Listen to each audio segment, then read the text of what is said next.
지키시리로다. 아멘. 다 같이 자리에 일어나셔서 찬송가 21장 찬송하시겠습니다.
전능하사 천지를 만드신 하나님 아버지를 내가 믿사오며 그 외아들 우리 주 예수 그리스도를 믿사오니 이는 성령으로 잉태하사 동정녀 마리아에게 나시고 본디오 빌라도에게 고난을 받으사 십자가에 못 박혀 죽으시고 장사한 지 사흘 만에 죽은 자 가운데서 다시 살아나시며 하늘에 오사 전능하신 하나님 우편에 앉아 계시다가 저리로서 산 자와 죽은 자를 심판하러 오시리라.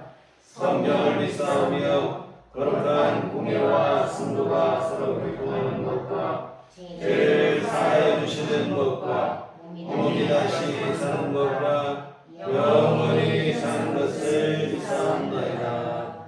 아멘. 성시교독은 교독문 41번입니다.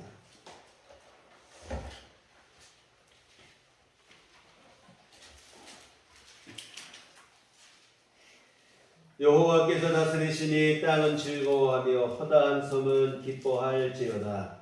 구름과 땅이 그를 둘렀고 이와 공명이 그의 보좌의 기초로다. 불이 그의 앞에서 나와 사방의 대적들을 불사르시는도다.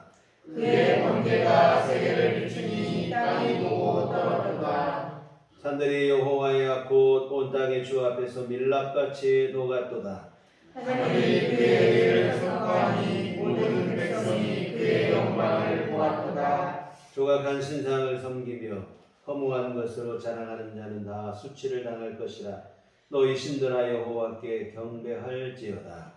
여호와여 시온이 주의 심판을 듣고 기뻐하며 유다의 딸들이 즐거워하리이다. 여호와여 주는 온 땅 위에 지존하시고 모든 신들보다 위에 계시니이다. 여호와를 사랑하는 너희여 악을 미워하라. 그가 그의 정부의 영혼을 보존하사 악인의 손에서 건지시느니라. 의인을 위하여 빛을 뿌리고 마음이 정직한 자를 위하여 기쁨을 뿌리시는도다. 의인이여 너희는 여호와로 말미암아 기뻐하며 그의 거룩한 이름에 감사할지어다. 아멘. 성경은 찬송가 6장입니다.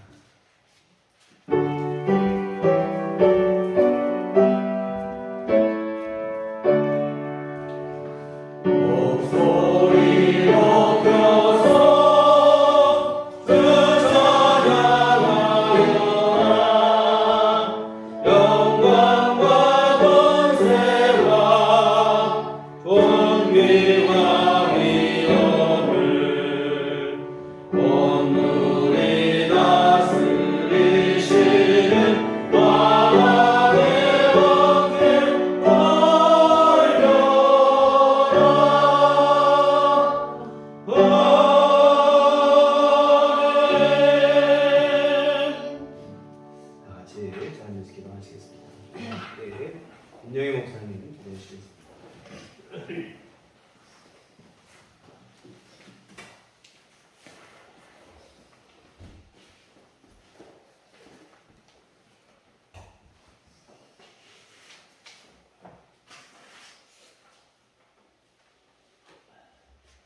나의 생명이시고 나의 기쁨이시고 나의 소망이 되신 주님, 거룩하고 귀한 시간을 허락하시어 주님의 전을 사모하게 하시니 감사를 드립니다.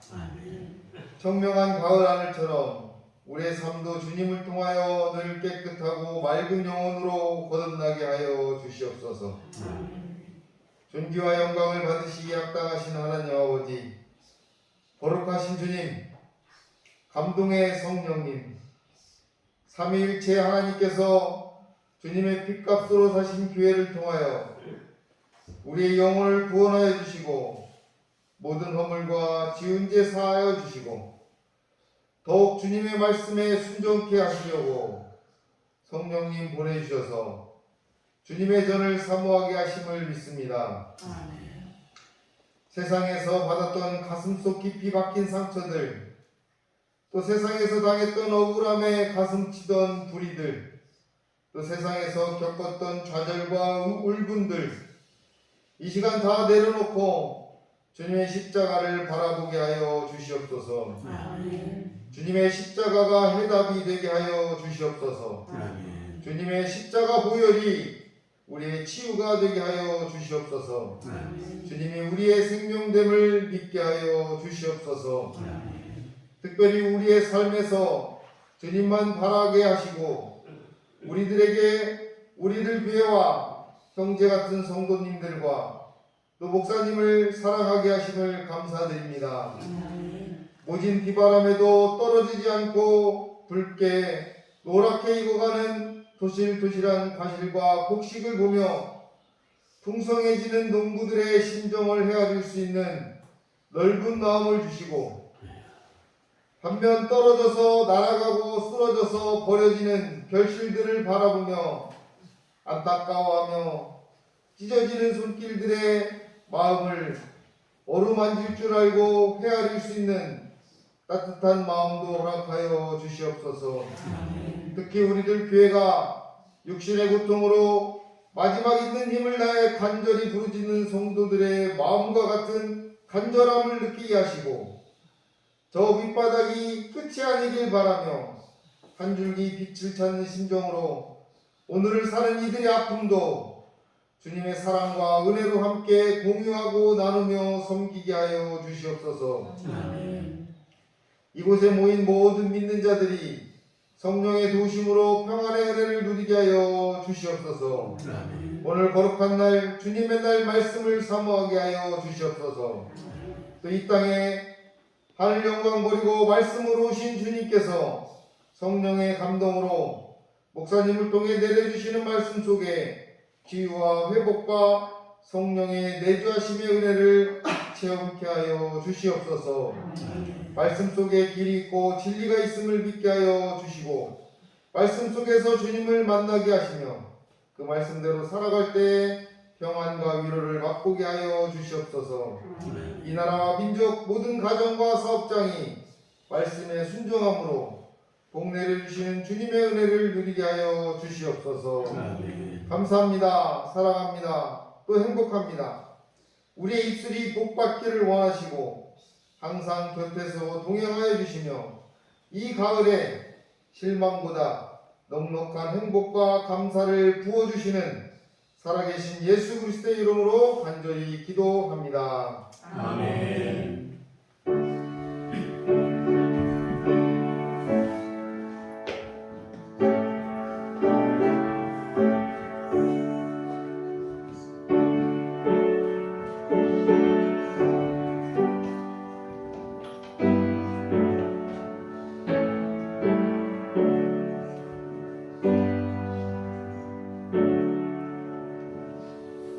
주님 가르치신 기도하시겠습니다. 하늘에 계신 우리 아버지여, 이름이 거룩히 여김을 받으시오며 나라의 마옵시며 뜻이 하늘에서 이룬 것 같이 땅에서도 이루어지리라. 오늘날 우리에게 일용할 양식을 주옵시고 우리가 우리에게 죄 지은 자를 사하여 준 것 같이 우리의 죄를 사하여 주옵시고 우리를 시험에 들게 하지 마옵시고 다만 악에서 구하옵소서. 내 나라와 권세와 영광이 아버지께 영원히 있사옵나이다. 아멘. 이 시간 우리에게 주신 하나님 말씀은 신약성경 마가복음 4장 35절에서 41절까지 말씀. 내가 가진 성경은 신약성경 59쪽에 기록되어 있습니다. 마가복음 4장 35절로 41절까지 다 찬목소리로 합독하시도록 하겠습니다.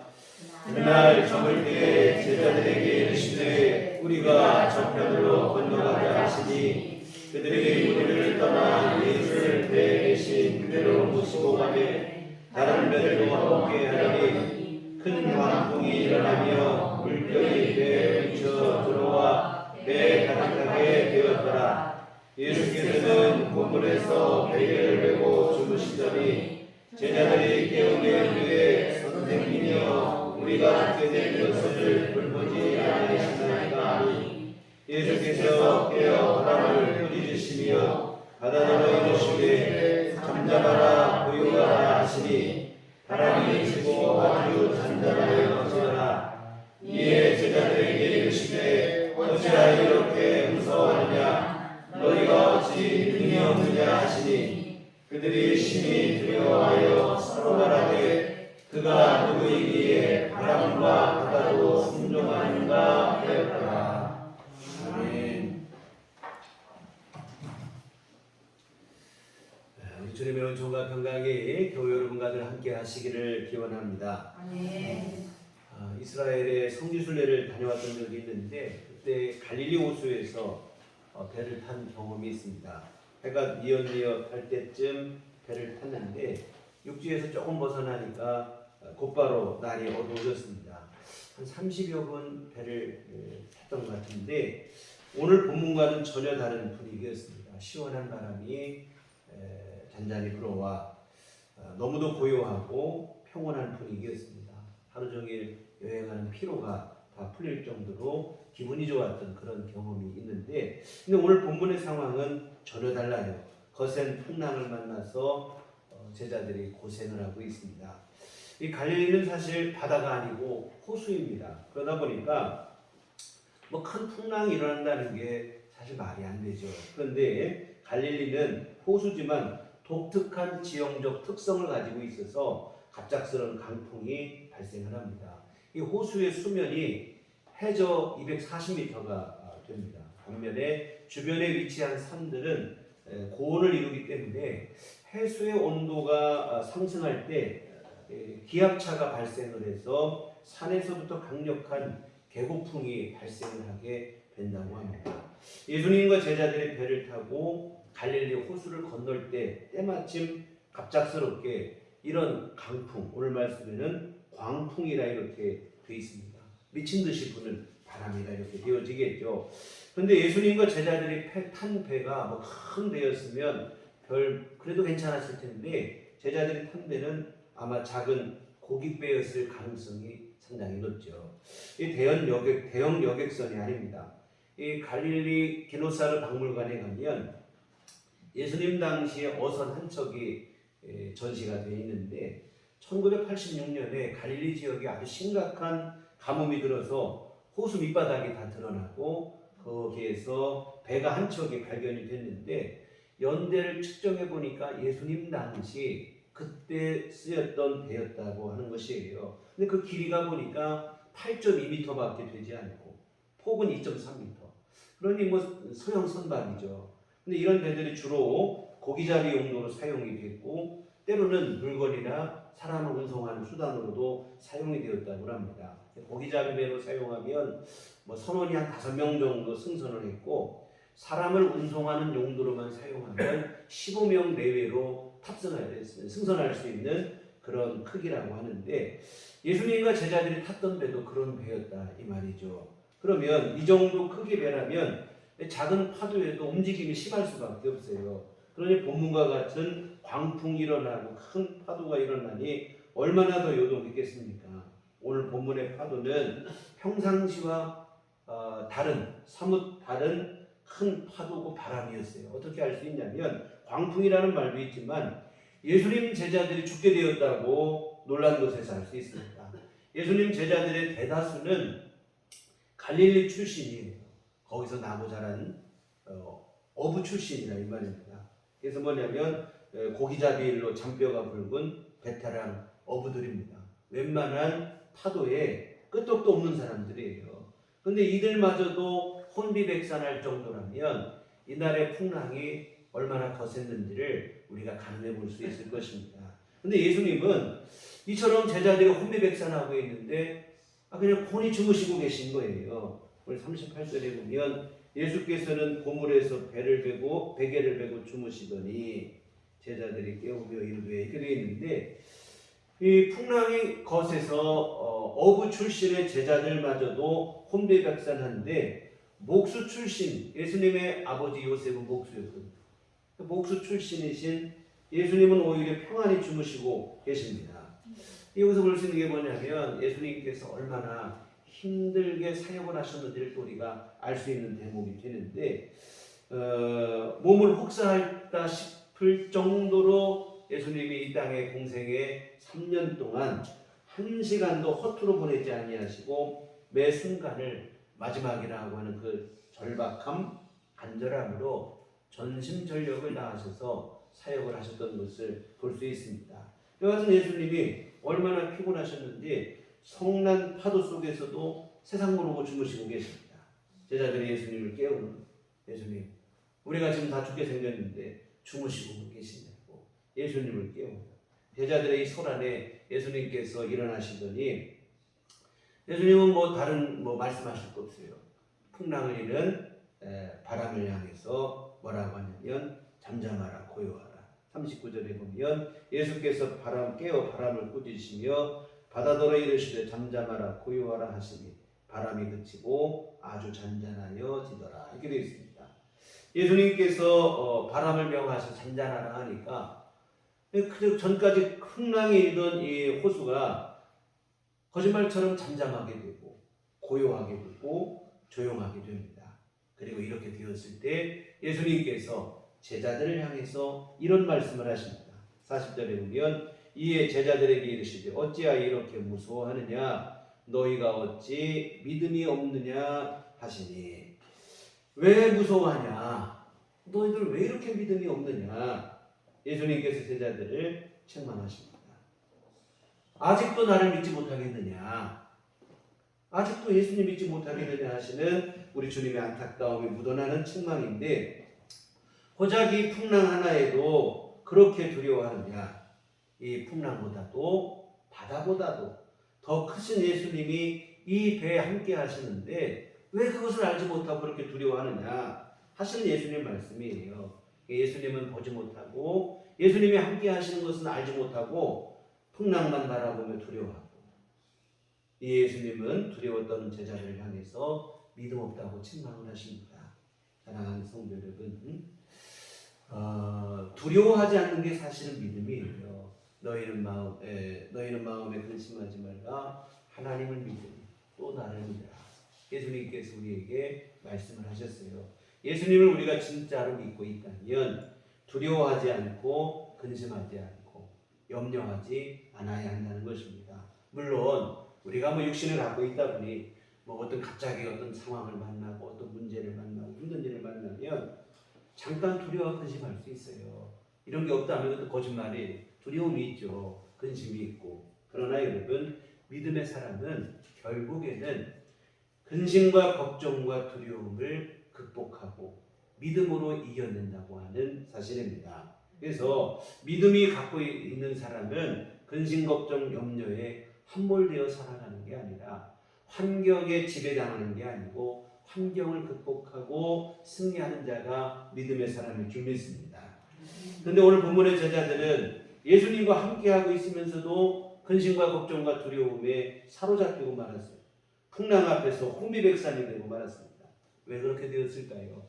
다름 아닌 예수님이 누구신지를, 예수님이 어떤 분인지를 정확하게 알지 못했기 때문에 그래요. 41절 보시겠습니다.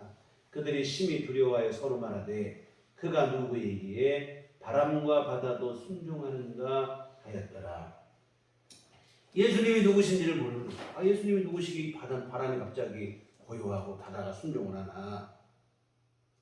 예수님에게 바람과 바다도 복종케 하는 능력이 있다는 사실, 그보다 더 크신 분이 예수님이시라는 사실을 지금까지 예수님과 함께하고 따라다녔지만 알지를 못했어요. 그러니 풍랑을 만났을 때 두려워 떨었던 것입니다. 그런데 여러분, 이러한 우를 우리도 범할 때가 많이 있어요. 우리가 누가 믿으면 나 예수 믿는 사람이에요, 예수님 부인하지 않고 나 믿음으로 산다 하는데, 근데 무슨 일만 생기면 염려하고 근심하고 걱정하고 다 죽게 되었다고 시험 들고 이런 일들이 발생할 때가 있어요. 여러분, 우리가 믿는 예수님이, 하나님이 어떤 분인지 정확히 모르기 때문에 사실은 이런 일들이 우리 안에 일어나는 것 같아요. 정말 우리에게 필요한 것은 뭐냐면 하나님이 어떤 분인지, 예수님이 누구신지, 내가 믿는 분이 어떤 능력의 주님이신지를 우리가 정확하게 분명하게 알고 믿는 믿음이 필요하리라 믿습니다.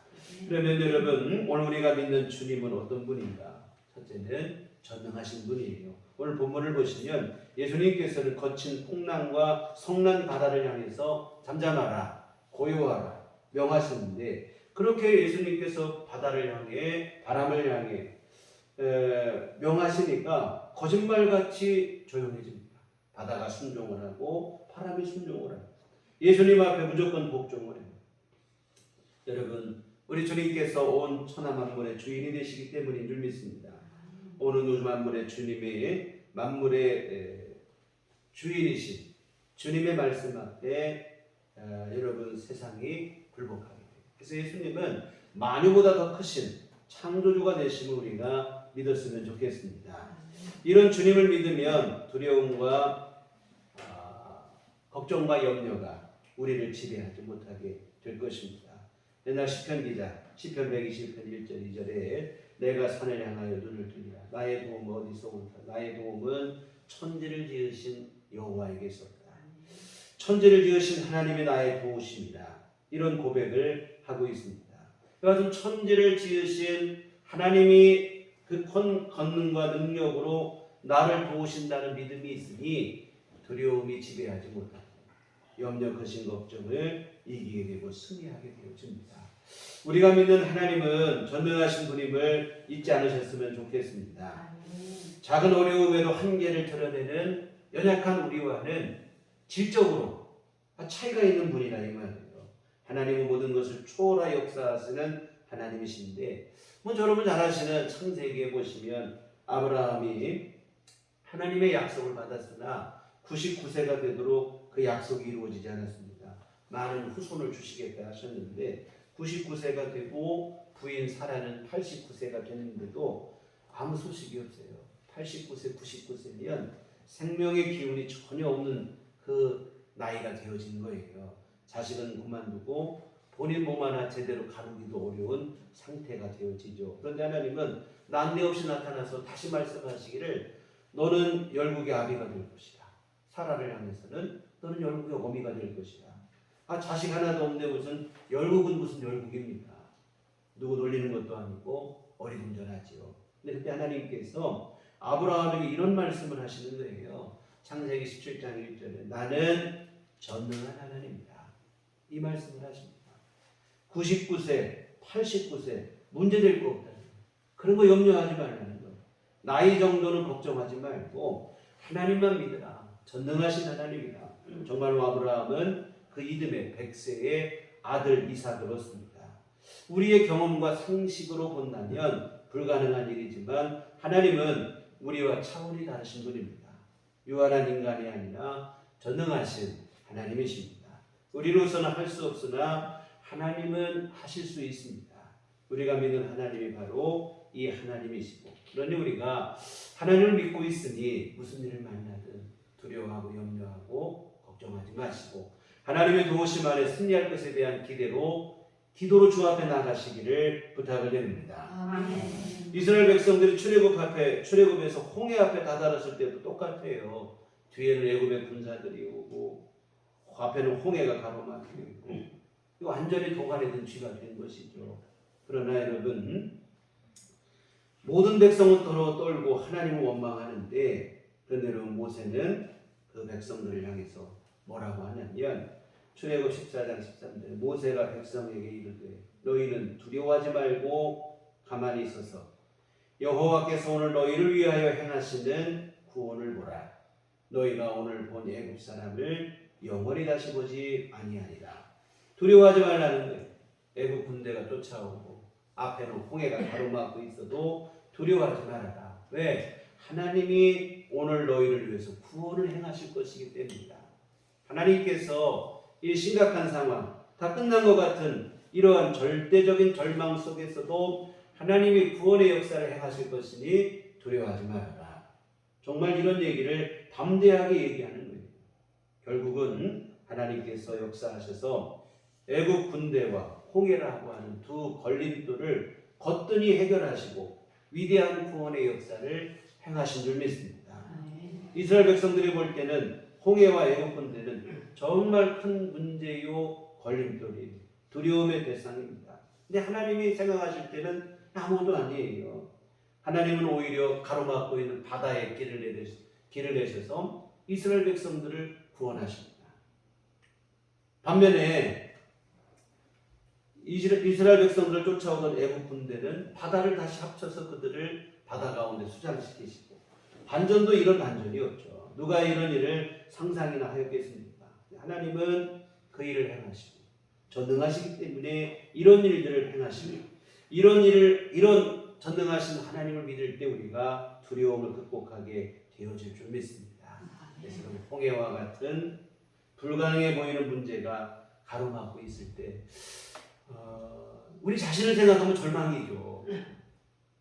애국 군사와 같은 무섭고 떨리는 문제가 나를 쫓아올 때도 우리 자신만 생각하면 다 죽었다는 생각밖에 들 게 없을 것이라 이 말입니다.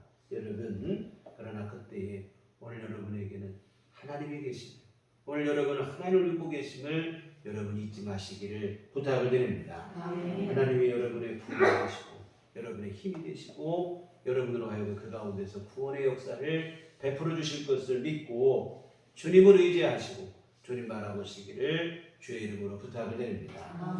여하튼 하나님은, 우리가 믿는 주님은, 우리가 믿는 하나님은 전능하신 분입니다.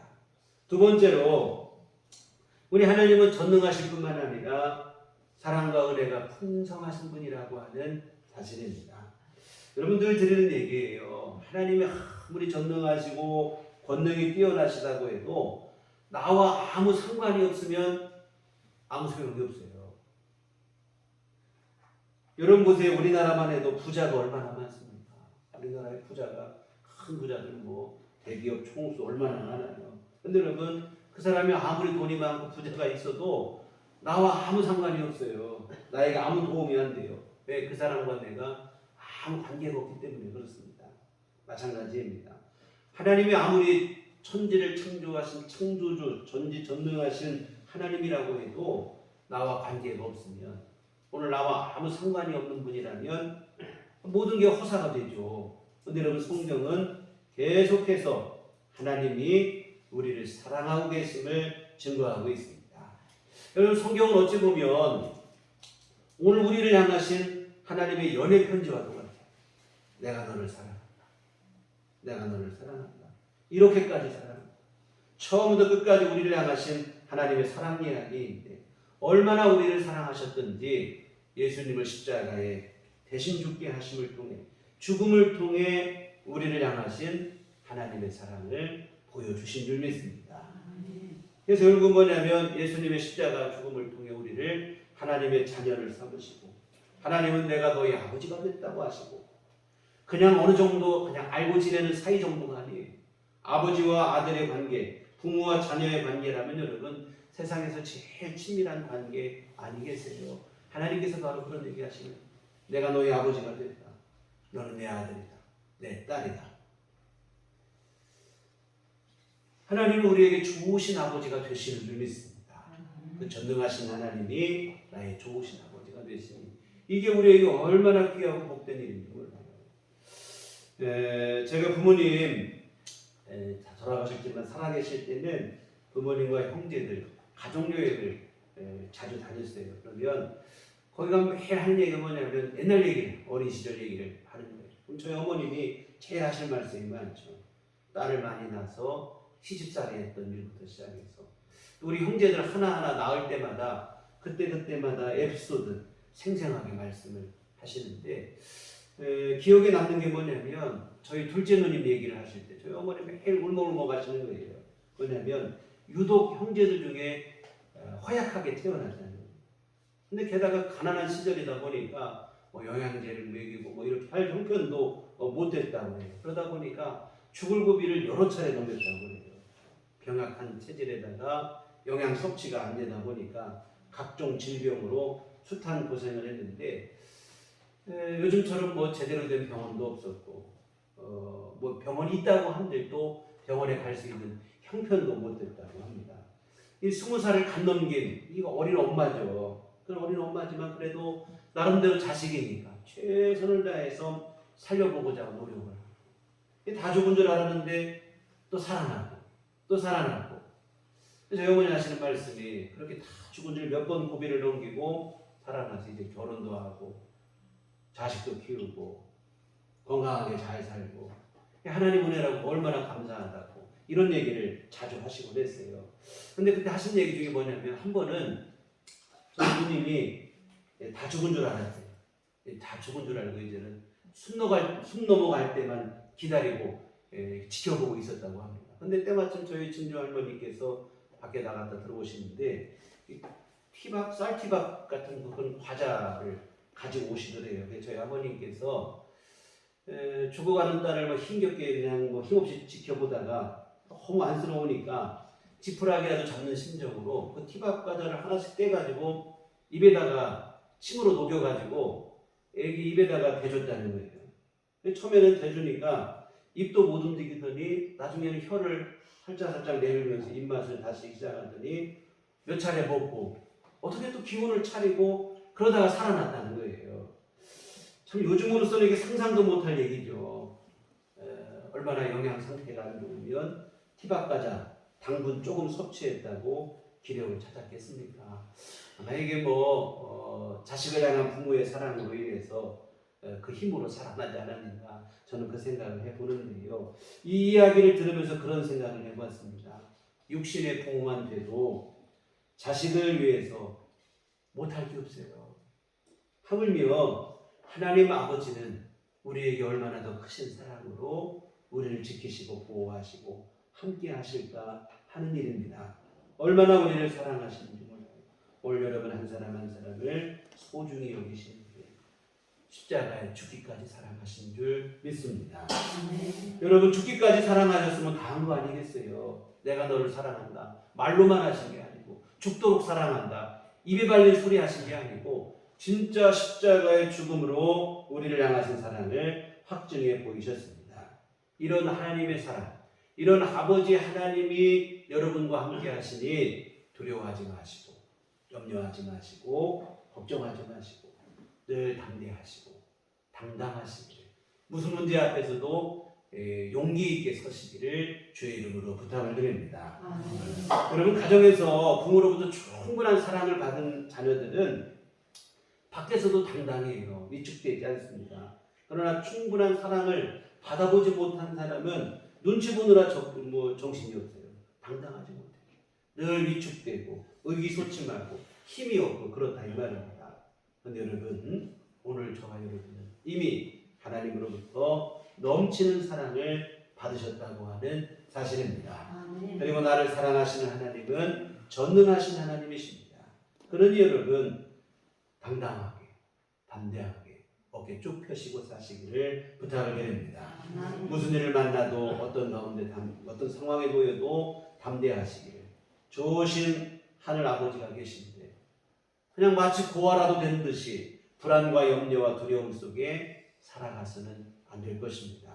예수님 말씀하시기를 요한복음 14장 18절에서 우리를 고아와 같이 버려두지 않겠다고 분명하게 약속을 하셨습니다. 여러분, 고아가 뭡니까? 아무도 자기를 돌볼 사람이 없는 게 고아예요. 자기 문제 자기가 염려하고 자기가 스스로 해결하고 살아야 되는 사람이에요. 근데 예수님은 우리를 그런 고아처럼 내버려 두시지 않는다고 분명히 말씀을 하셨습니다. 나 혼자 염려하고 걱정하고 그런 존재로 버려두지 않으셨다는 거예요. 우리 안에 성령으로 들어와 함께 하시는 줄 믿습니다. 우리 안에 함께 하시고 우리 삶을 인도하시고 보호하시고 지키시고 채우시고 언제나 우리와 함께 하시는 줄 믿습니다. 우리는 절대로 고아가 아니에요. 우리보다 누구보다도 좋으신 하나님을 아버지로 모시고 사는 자들입니다. 누구보다도 강하고 전능하신 하나님을 아버지로 모시고 사는 자들입니다. 그러니 여러분, 무슨 일을 만나도 무슨 일을 당해도 이 하나님 아버지로 인해서 용기를 내시고 힘을 내시고 담대하시기를 부탁을 드립니다. 사랑하는 성도 여러분, 우리는 죽은 우상을 믿는 자들이 아니에요. 또한 우리 연약한 우리 육신을 믿고 살아가는 자들도 아닙니다. 전능하신 하나님을 아버지로 모시고 사는 자들입니다. 이 믿음이 분명하면 그 믿음 안에서 우리가 어떤 가운데서 담대하게 될 것이고, 정말 그 옛날 다윗이 고백했던 것처럼 여호와가 내 목자가 되시니 내게 부족함이 없다. 내가 사망의 엄침한 골짜기로 다닐지라도 해를 두려워하지 않을 것은 주께서 나와 함께 하시니라. 주의 지팡이와 막대기가 나를 안위하시나이다. 하나님이 친히 내 목자가 되셔서 나와 함께 하시니 두려울 게 없는데, 사망의 엄침한 골짜기를 다닐지라도 두려웠지 않다. 사망의 공포가 자신을 둘러싸고 있을지라도 두려울 것이 없다 하는 그 믿음의 확신을 갖고 담대한 고백을 했습니다. 오늘 우리도 하나님을 아버지로 믿으니 이러한 담대함이 우리 안에 있었으면 좋겠습니다. 여러분, 성경을 보세요. 하나님은 계속해서 우리에게 두려워하지 말 것을, 담대할 것을 말씀하시는데, 이사야 41장 10절에 두려워하지 말라, 내가 너와 함께하니라. 놀라지 말라, 나는 내 하나님이 됨이라. 내가 너를 굳세게 하리라. 참으로 너를 도와주리라. 참으로 나의 의로운 오른손으로 너를 붙들리라. 또 이사야 43장 1절 2절에 너는 두려워하지 말라, 내가 너를 구속하였고 내가 너를 지명하여 불렀나니 너는 내 것이라. 네가 물 가운데로 지날 때에 내가 너와 함께 할 것이라. 강을 건널 때에 물이 너를 침몰하지 못할 것이며 네가 불 가운데로 지날 때에 타지도 아니할 것이요 불꽃이 너를 사르지도 못하리니. 요한복음 14장 1절에 너희는 마음에 근심하지 말라, 하나님을 믿으니 또 나를 믿으라. 요한복음 16장 33절에 이것을 너희에게 이르는 것은 너희로 내 안에서 평안을 누리게 하려 합니다. 세상에서는 너희가 환난을 당하나 담대하라, 내가 세상을 이기었노라. 사랑하는 성도 여러분, 하나님은 계속해서 말씀하십니다. 두려워하지 말고 놀라지도 말라는 거예요. 내가 너와 함께하리니 두려워하지 말라, 근심하지 말라, 담대하라. 세상을 이긴 내가 너와 함께한다. 나의 의로운 오른손으로 너를 붙잡아 주겠다. 그러니 물이 너를 침몰하지 못할 것이고 불이 너를 사르지 못할 것이다.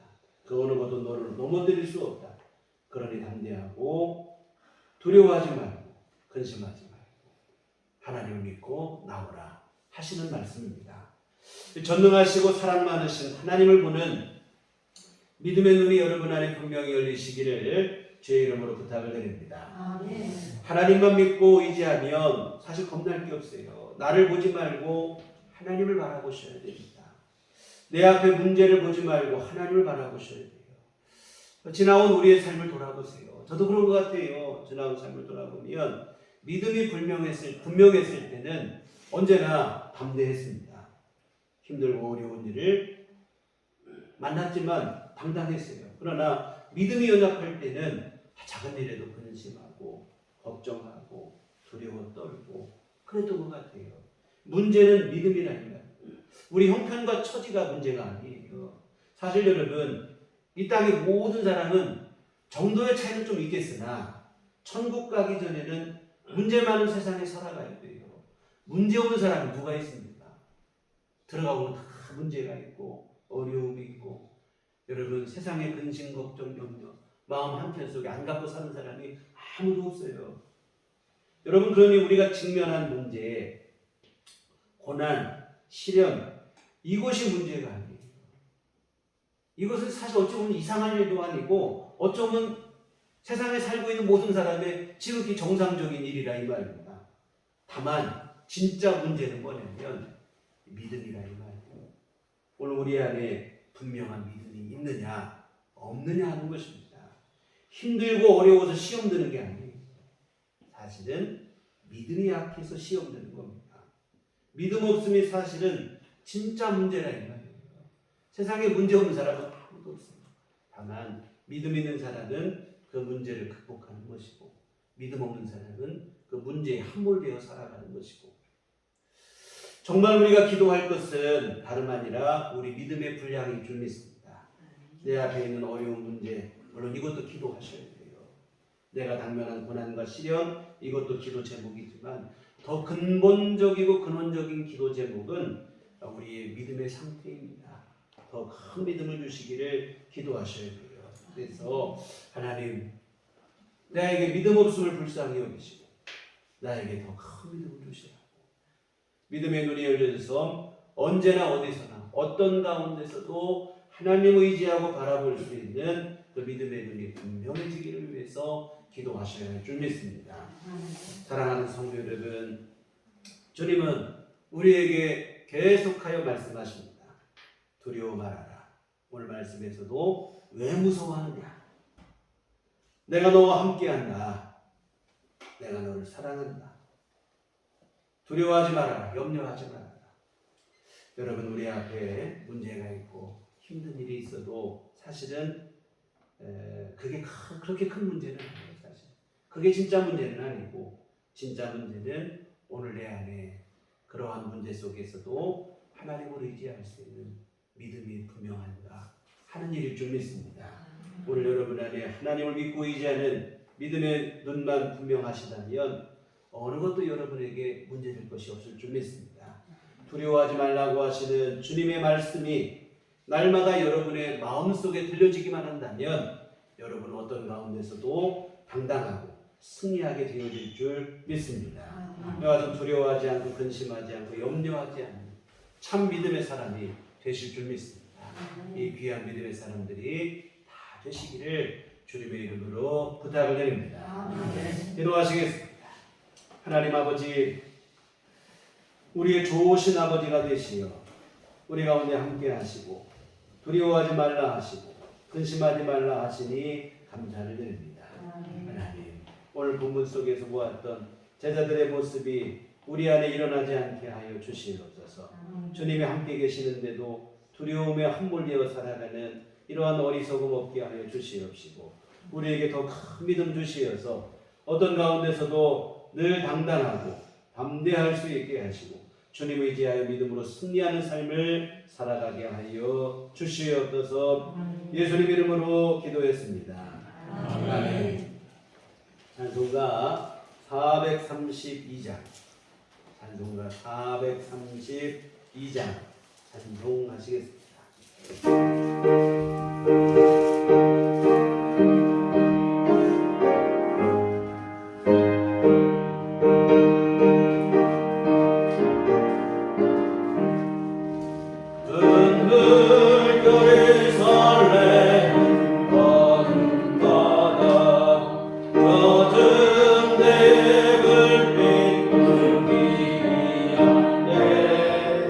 깊은 강의 배서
걸어가신 아버지의 은혜를 감사를 드립니다. 오늘 우리 함께 주 앞에 나와 예배하게 하시고 지난 한 주간도 하나님의 부으심과 은혜 안에 살아가게 하심을 감사를 드립니다. 우리 안에 아버지 하나님 늘 소망 주시고 희망 주시고 믿음 주시어서 주를 의지하며 살아갈 수 있는 믿음의 역사를 이루어 주시니 감사를 드립니다. 하나님 귀한 모든 은총 감사하며 주 앞에 이 헌금을 드립니다. 아버지 기뻐 받아 주시옵시고 하나님 복 내려 주시어 하나님의 귀한 일들 이루게 하여 주시옵소서. 아버지 하나님 오늘 정성껏 헌금을 드리고 온갖 마음과 시간과 정성을 들여 주 앞에 예배한 모든 심령들을 기뻐 받으시며 한량없는 주의 은총 내려 주시되 오늘 귀한 말씀처럼 분명하고도 확실한 믿음 어느 것에도 두려워하지 않을 수 있는 담대한 믿음을 허락하여 주시옵소서. 우리 하나님 의지하여 믿음으로 승리하는 삶을 살아가게 하여 주시옵소서. 지금 어떤 문제를 만나고 힘든 상황에 놓였을지라도 우리 주님 도우심으로 승리하게 하여 주시옵소서. 아버지 하나님 또한 주님 앞에 간구하옵기는 혹시내 건강도 주님께서 허락하여 주시어 늘 주님 주시는 새 힘으로 우리에게 주어진 모든 일들 생활과 활동 모든 것에 불편함이 없도록 주께서 은총 베풀어 주시옵소서. 아버지 하나님 또한 우리 모두에게 늘 아버지 하나님 함께 하시어서 구하고 바라고 간절히 기도하는 기도마다 하나님 안에서 응답되어지는 귀한 역사를 이루어 주시옵소서. 하나님의 은총만을 간절히 바라며 주 앞에 기도하고 있습니다. 하나님 아버지 우리 형편과 처지를 하시오니 주님께서 응답하여 주시옵시고 우리 갈 길을 열어 주시옵시고 하나님 은총으로 선하고 복된 길 걸어가게 하여 주시옵소서.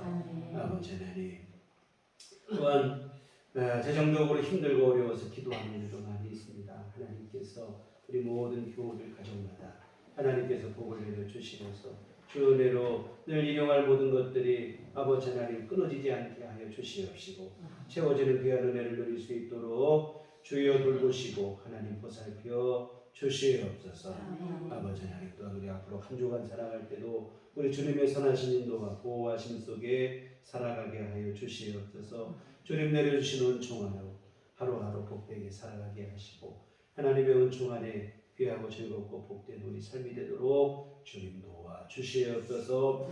예수님 이름으로 기도했습니다. 아멘. 교회 소식 시간입니다. 우리 서로 인사하기 주님만 바라봅시다. 네, 금주는 성령금을 드리는 주입니다. 매월 첫째 성령금을 드리는데 복음의 씨앗하시는 마음으로 함께 주시기 고맙겠습니다. 네, 교회 밖에 집회와 성경공부 참여를 통하고 그를 중심으로 건강한 신앙생활, 온전한 신앙생활 이어가셨으면 좋겠습니다.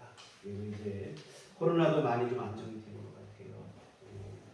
좋은 계절이 됐습니다. 여러분 말씀 보시고 기도하시고 우리 또 신앙 안에서도 우리 신앙이 더욱더 큰 결실을 맺을 수 있도록 기도와 말씀, 영성 생활에도 더 힘을 쏟으시기를 부탁드립니다. 네, 다 같이 우리 자리에 일어나셔서 서로를 축복하시며 평안을 너에게 주니까 찬양하시도록 하겠습니다.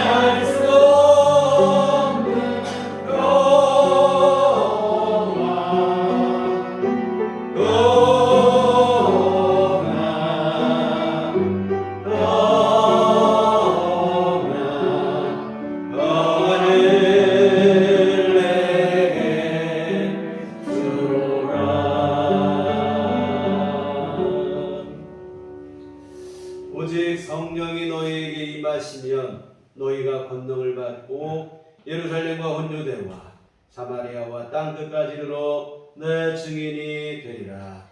우리가 주의 증인이 되겠습니다. 이제는 우리 주 예수 그리스도의 구속의 은혜와 하나님 아버지의 그 크신 사랑하심과 성령님의 여러 교통 역사 감화감동 충만하심이 주의 피로 세우신 우리들 교회 위에와 세상을 두려워하지 않고 하나님 아버지 믿음으로 담대함으로 세상을 이기고 승리하는 삶을 살기를 소원하는 주의 모든 자녀들의 심령 위에 지금부터 영원토록 함께 계시기를 간절히 축원하옵나이다.